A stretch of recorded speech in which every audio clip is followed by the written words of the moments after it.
एक बार फिर से आप सभी का स्वागत है। हम अध्ययन कर रहे हैं तीमुथियुस के नाम पौलुस प्रेरित की पहली पत्रिका और अब समय है कि हम उसके 5वें अध्याय और 19वें वचन से आगे का अध्ययन करें। मेरे प्यारे भाई बहनों, पिछले संदेश में हमने विधवाओं के विषय में बात की और उनके सेवकाई के कार्य, उनकी मदद के विषय में बात की और हमने बात की कि पौलुस ने तीमुथियुस को साफ तौर पर यह कहा है कि जो कलीसिया के प्राचीन हैं या जो अगुए हैं उनको उनका हक मिलना चाहिए, उनको उनके जो वो कार्य कर रहे हैं उनकी मजदूरी मिलनी चाहिए और वो दुगने आदर के योग्य समझे जाए। तो मेरे प्यारे भाई बहनों, बहुत सारी ऐसी चीजें हैं जो वहां हम पढ़ते हैं। हमें लगता है कि 13वें वचन को जब पढ़ते हैं विधवाओं के विषय में, इसके साथ ही साथ वे घर घर फिर कर आलसी होना सीखती हैं और केवल आलसी ही नहीं पर बकबक करती रहती हैं, दूसरों के काम में हाथ भी डालती हैं और अनुचित बातें बोलती हैं। इसलिए मैं चाहता हूं कि जवान विधवाएं विवाह करें और बच्चे जने और घर बार संभाले। तो मेरे प्यारे भाई बहनों, यह वचन की सच्चाई है, हम इसको निग्लेक्ट नहीं करते। जैसे कि हमने पिछले संदेश में भी बात की कि हमें वचन की सच्चाई को और अपने आसपास की जो फैली हुई बुराइयां हैं उन्हें हमें निग्लेक्ट नहीं करना है। हम समाज का हिस्सा हैं, हम इस प्रकार की बातें देखते हैं।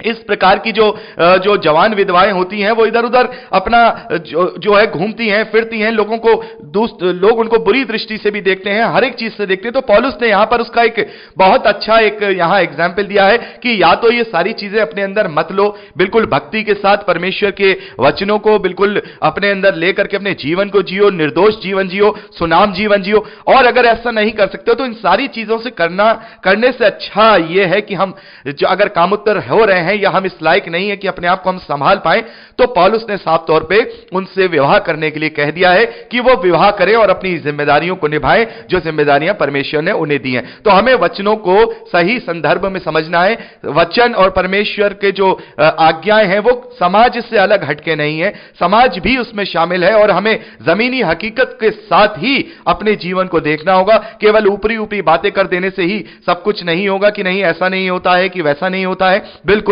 ऐसा ही होता है। बिल्कुल सत्य बात यहां पर पवित्र आत्मा के द्वारा पौलुस ने यहां बात लिखी है, ऐसा ही हम आसपास अपने देखते हैं। और हम तो देखते हैं कि हम ऐसे देश में रह रहे हैं कि जहां पर जो विधवाएं हैं उनको दूसरी शादी करने के लिए बड़ी ही गलत दृष्टि से देखा जाता है और इस प्रकार से वो अपने अंदर ही मन में घुटती रहती है और इस प्रकार से उनके अंदर एक हीन भावना आ जाती है। लेकिन मेरे प्यारे भाई बहनों, वचन हमसे कहता है, परमेश्वर का वचन हमसे कहता है कि हमें इस प्रकार से छूट दी गई है कि हम अपनी लालसाओं को इस तरीके से परमेश्वर के विरोध में करने के बजाय उसे पवित्रता के साथ अपने जीवन में ग्रहण करें। और यदि हम विधवा हैं, चाहे वो पुरुष हो चाहे वो स्त्रियां हो, यदि वो इस प्रकार से अपने जीवन में अकेले नहीं रह सकते हैं और उन्हें अंदेशा है, आशंका है कि वो अपने आप को नहीं संभाल सकते, तो बेहतर यही है कि वो विवाह करें। तो यहां पर हमने देखा कि पौलुस ने कहा कि दावने वाले बैल का मुंह न बांधना, क्योंकि मजदूर को अपनी मजदूरी का हक है, वो उसका हकदार है। तो तीमुथियुस को यह बात पौलुस इसलिए लिख रहे हैं क्योंकि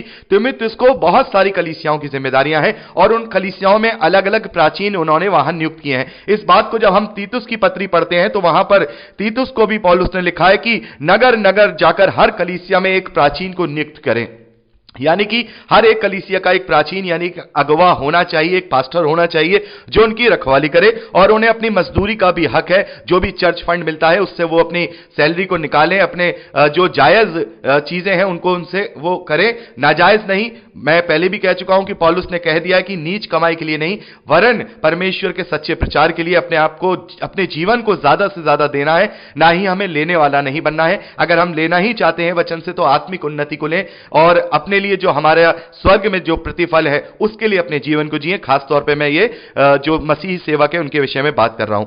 आगे पौलुस 19वें वचन में लिखते हैं, कोई दोष किसी प्राचीन पर लगाए तो बिना 2 या 3 गवाहों के उसको ना सुन। देखिए, बड़े ध्यान से इस बात को सुनिएगा क्योंकि पौलुस ने तीमुथियुस को बहुत सारी जिम्मेदारियां दी हैं। वो चर्च के अलग अलग प्राचीनों के ऊपर नियुक्त है, तो उसकी जिम्मेदारी है कि अगर कोई चर्च में किसी अपने प्राचीन पर या किसी पास्टर पर कोई दोष लगा रहा है तो बिना 3-4 गवाही के उन्हें ना सुने। 2-3 गवाही होनी चाहिए, 2 या 3 गवाह जब तक मिलकर के उसकी कोई कंप्लेंट ना करें जब तक उसको नहीं सुनना है।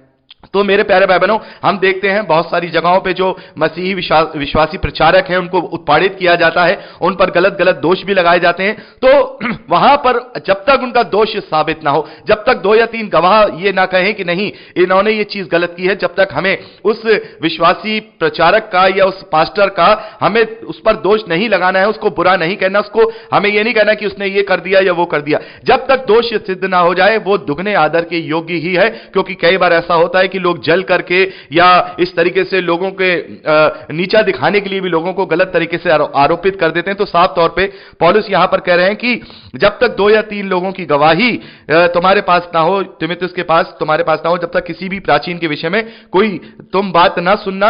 हां, अगर 2-3 लोग आकर के गवाही दे रहे हैं कि नहीं इन्होंने ये गलत कार्य किया है या परमेश्वर के विरोध में कार्य किया है, तब तुम वहां जाकर उसकी स्थिति का छानबीन करके उसको वहां पर उसका सॉर्ट आउट करना। आगे 20वें वचन में पौलुस लिखते हैं, पाप करने वालों को सबके सामने समझा दे ताकि और लोग भी डरें। मेरे प्यारे भाई बहनों, यहां पर अगर कोई दोषी पाया जाता है तो उसे यहां पौलुस कह रहे हैं उसको सबके सामने समझा दो, सबके सामने समझा दो ताकि और लोग भी इस बात से शिक्षा लें कि यह चीज हमें नहीं करनी है और लोग भी डरें कि देखिए यहां सबके सामने यहां पर इसकी बात को खोल दिया गया और इस तरीके से बात हुई और हम भी ऐसा करेंगे तो हमारे साथ भी ये इंसल्ट वाली बात हो सकती है, ताकि लोग अपने आप को संयम में रखें। 21वें वचन में पौलुस लिखते हैं, परमेश्वर और मसीह यीशु और चुने हुए स्वर्गदूतों की उपस्थिति जानकर मैं तुझे चेतावनी देता हूं कि तू मन खोलकर इन बातों को माना कर और कोई काम पक्षपात से न करना। मेरे प्यारे भाई बहनों, कलीसिया के मैनेजमेंट में हम पवित्र आत्मा की अगुवाई में कार्य करें, कोई भी कार्य हमें पक्षपात से नहीं करना है। जैसा कि बहुत सारी जगहों पे देखने में आता है कि जो लोग ज्यादा हदिया देते हैं, ज्यादा आपको सपोर्ट करते हैं, आप उनकी तरफ ज्यादा अट्रैक्ट हो जाते हैं, लेकिन जो लोग कम देते हैं या नहीं देते उनकी तरफ कम अट्रैक्ट होते हैं। नहीं, आपके लिए सब बराबर है, पक्षपात नहीं करना है,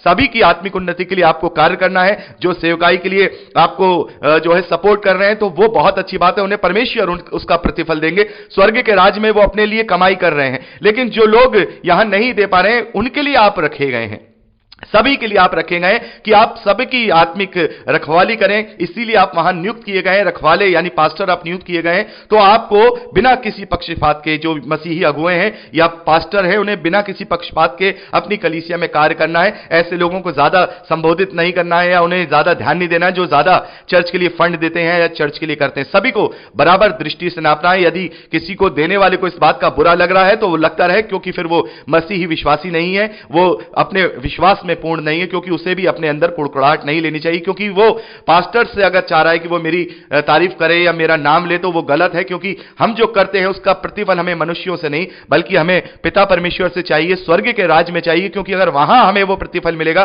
तो फिर वो प्रतिफल नाशवान नहीं होगा, लेकिन यहां अगर हम प्रतिफल लेंगे तो वो सारे प्रतिफल नाशवान होंगे। 22वें वचन में पौलुस लिखते हैं, किसी पर शीघ्र हाथ ना रखना और दूसरों के पापों में भागी ना होना, अपने आप को पवित्र बनाए रखना। मेरे प्यारे भाई बहनों, पौलुस कह रहे हैं कि किसी भी मामले में अति शीघ्र जल्दबाजी मत करना। बहुत बार देखते हैं कि हम लोग बहुत जल्दबाजी के साथ निर्णय लेते हैं या किसी के विषय में अपने राय को बना लेते हैं, लेकिन नहीं, हमें जल्दी से जल्दी किसी चीज में अपना निर्णय नहीं रखना है और किसी के जो ऊपर हाथ नहीं रखना है कि नहीं साहब ये दोषी है कि ये नहीं।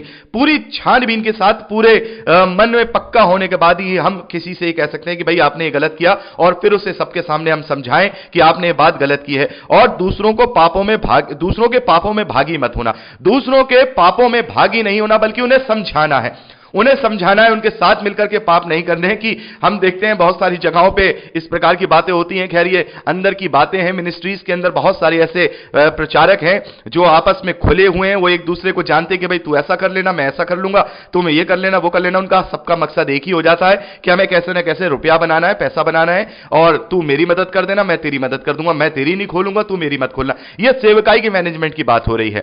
जैसे कि सेविकाई के अंदर बहुत 2-3 लोग हैं, वो इस तरीके से मिल करके कर रहे हैं कि दुनिया के सामने तो वो दिखा रहे हैं कि नहीं हम बिल्कुल सत्य हैं, बिल्कुल सही है, लेकिन आपस में वो खुले हुए हैं कि नहीं भाई तूने मेरी छुपा ली, मैंने तेरी छुपा ली। तो ये कलीसिया में इस तरीके का मैनेजमेंट नहीं होना चाहिए कि हमें एक दूसरे को, अगर हम कोई चीज गलत करता हुआ देख रहे हैं तो उसमें हमें भागी नहीं होना है, बल्कि सच्चे मसीही विश्वासी होने के नाते हमें उसे समझाना कि भैया ये चीज गलत है, भाई ये नहीं करना है, ब्रदर ये चीज नहीं होनी चाहिए। ऐसा ना हो कि हम उसी के साथ उसके पाप में भागी होते रहे। अपने आप को हमें पवित्र बनाए रखना है। पौलुस कहते हैं कि तुझे अपने आप को पवित्र बनाए रखना है, क्योंकि पौलुस पहले भी कह चुके हैं कि बहुत सारे लोगों का विश्वास रूपी जहाज डूब गया, लेकिन तू अपने आप को दृढ़ और मजबूत बनाए रखना।